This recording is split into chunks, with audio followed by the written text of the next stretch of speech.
What's going on, YouTube? Luis Cuba Arias, we back at it.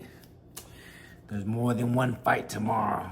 There's also a big UFC card, the last pay-per-view for the UFC ever. So, I know I'm a boxer, but regardless, I love violence. And if you love violence, you don't need to choose between boxing and MMA because they're both violent and they're both a very good way of fighting.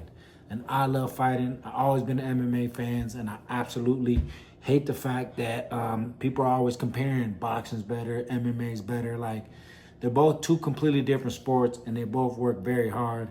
And I've had the honor and the privilege to work with some of the top MMA guys because they train boxing a lot. You know, I've been around Anthony Pettis, Showtime Pettis.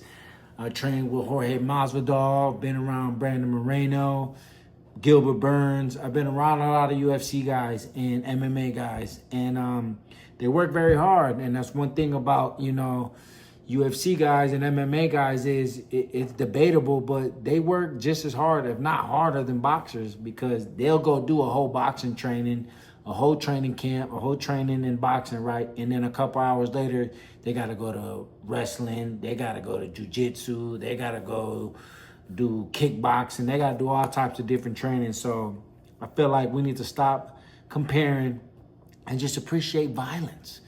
Violent fighting is amazing. And tomorrow night, there's a big UFC title fight. We got Dricus Du Plessis versus Khamzat Chimaev.